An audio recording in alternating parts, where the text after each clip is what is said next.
Sir, ఇతనే నేను చెప్పిన ఐ విట్నెస్. ఏంటి నీ పేరు? రామ్మూర్తి. నువ్వేం చూసావో చెప్పు. ఉదయం పనిచేస్తున్నప్పుడు చిన్న గ్యాప్ దొరకగానే ఒక సిగరెట్ తాగుదామని వచ్చాను సార్ ఇక్కడికి. ఎవరు నువ్వు? నీకేం కావాలి? ఎవరు నువ్వు? నిన్నే అడిగేది. నీకేం కావాలి? నాకు కావలసింది నీ ప్రాణం. దాన్ని తీసేసుకుంటాను.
ప్రతిరోజు శామ్ ఇక్కడికే స్విమ్మింగ్కి వస్తాడా? అవును సార్, ఉదయం ఎక్సర్సైజ్ అవ్వగానే నేరుగా ఇక్కడికి వచ్చేస్తారు.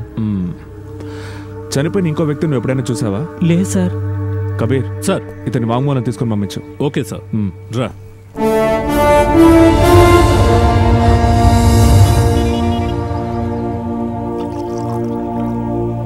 Thank you sir.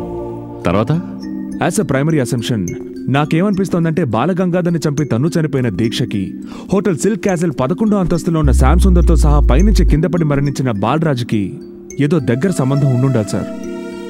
దీనివల్ల మనకు అర్థమైంది ఏమిటంటే కళ్ల ముందున్న అసలైన శత్రువుని ప్రాణాలతో విడిచిపెట్టి వీళ్ళిద్దరూ ఏ విధమైన పరిచయమూ సంబంధమూ లేని వేరే వ్యక్తుల్ని చంపారని.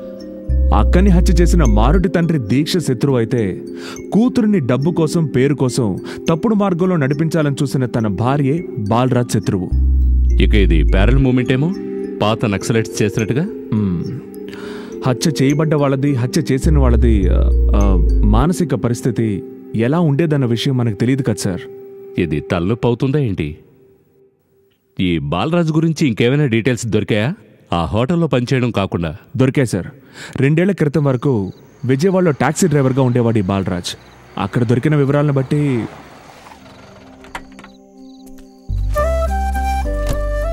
ఇవిగో మీరిద్దరూ చెప్పిన మొత్తం ఐటమ్స్ తీసుకొచ్చాను. ఇప్పుడు సంతోషమే కదా, తర్వాత అత్తేలేదు ఇత్తేలేదని బాధపడద్దు. ఇవిగో ఇవి తీసుకెళ్ళి లోపల పెట్టు. సంపాదించిన మొత్తం డబ్బుతో పిల్లలు అడిగినవన్నీ కొని తీసుకురావడమేనా? రేపటి గురించి ఆలోచనద్దా? రేపటి గురించి ఆలోచించడం వల్లే ఇవాళ ఇవన్నీ తీసుకొచ్చాను. రేపు దీపావళి కదే. ఆదాయం తక్కువగా ఉన్నప్పటికీ భార్య లతతో పాటు ఇద్దరు ఆడపిల్లలున్న కుటుంబాన్ని ఏ లోటు లేకుండా ప్రేమగా చూసుకునేవాడు బాలరాజ్. బావ బాలరాజ్ అంటే ఇష్టం లేకపోయినప్పటికీ లత తమ్ముడు రోహిత్ ఒకసారి వాళ్ళ ఇల్లు వెతుక్కుంటూ వచ్చాడు. శ్వేతను చూడగానే వాళ్ళ ఫ్రెండ్స్ అంతా నిర్మిస్తున్న ఒక ఆల్బంలో హీరోయిన్ చేస్తానని చెప్పాడు. నేను చెప్పాల్సింది చెప్పాను. చూడు, ఇది అందరికీ దొరికే అదృష్టం కాదని అర్థం చేసుకోవాలి.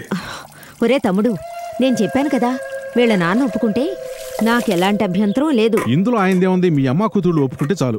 కొంచెం కష్టపడి సినిమాల్లో హీరోయిన్ అయితే బాగా డబ్బొస్తుందని వాళ్ళని నమ్మించాడు. ఆ విధంగా ఆ తల్లి కూతుళ్ళ మనసుల్ని కలుషితం చేశాడు. ఊరికి ఒక ఆల్బంలో యాక్ట్ చేయించాను అంతే, ఎక్కడికో వెళ్ళిపోయింది.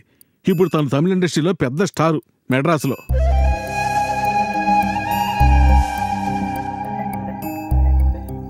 ఇందులో ఆలోచించడానికి ఏముంది? ఏం లేదు, మా తమ్ముడు ఇంతగా చెప్తున్నాడు కదా. అదే నా భయం. ఊరుకోండి.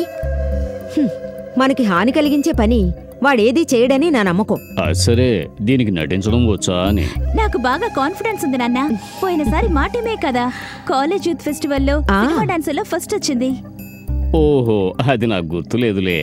తనకు అస్సలు ఇష్టం లేకపోయినప్పటికీ ఇలా చూడండి. భార్య కూతుళ్ల నిర్బంధం వల్ల శ్వేత సినిమాల్లో నటించడానికి బాలరాజు ఒప్పుకున్నాడు. సినిమాల్లో నటించబోతున్నాను కదా అని ఇది చదువు నిర్లక్ష్యం చేసిందే అనుకో, అప్పుడుంటుంది మీ ఇద్దరికి నా చేతిలో. ముందేమో 1-2 ఆల్బమ్స్ లో యాక్ట్ చేసింది. తర్వాత కొన్ని పత్రికల్లో ఫోటోలు వేశారు. ఆ తర్వాత ఎలాంటి అవకాశాలు రాకపోవడంతో అమ్మా కూతుళ్ల సినిమా వ్యామోహం తగ్గిందిలే అని బాలరాజు అనుకున్నాడు. ఆ తర్వాత బాలరాజుకి తెలియకుండా సినిమా అవకాశాల కోసం హోటళ్ల చుట్టూ, ఆఫీసుల చుట్టూ తిరిగారు అతని భార్య లత, శ్వేత. ఎలాగైతేనే 1-2 తెలుగు సినిమాల్లో చిన్న చిన్న వేషాలు శ్వేతకు లభించాయి. ఆ తర్వాత అన్ని భాషల్లోనూ గ్లామర్గా నటించడానికి ఎలాంటి అభ్యంతరం చెప్పకపోవడం వల్లేనేమో తనకి చాలా అవకాశాలు వచ్చాయి. సహారా సినిమాను అద్భుతంగా తీశాడు. ఆయన ఎంతో జీనియస్ కదా. ఆయన డైరెక్షన్ లో ఒక్క సినిమా చేస్తే చాలు, తర్వాత తిరిగి చూసుకునే పనే ఉండదు. అమ్మాయి, ఆయనకి చికెన్ వడ్డించు.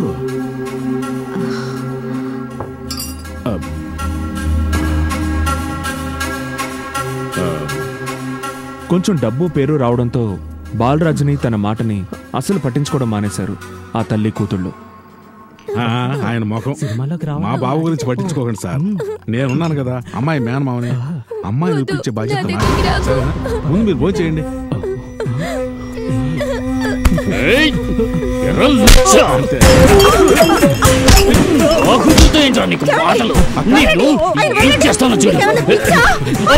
నాకు పిచ్చే, నీ వల్లే పిచ్చి పట్టింది.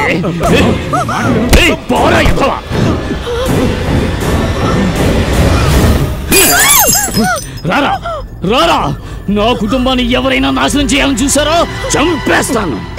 కోపంతో పూర్తిగా కంట్రోల్ తప్పడం వల్ల అతను ఒక పిచ్చివాళ్లా ప్రవర్తించాడు. దాంతో వాళ్ళకి శత్రువు అయ్యాడు బాలరాజ్. చివరికి భార్య, పెద్ద కూతురు ఇంట్లోంచి వెళ్ళిపోయారు. అయితే నీ నిర్ణయాన్ని మార్చుకోనంటావు అంతేనా? లేదు, మా నాన్నను వదిలేసి నేను ఎక్కడికి రాను.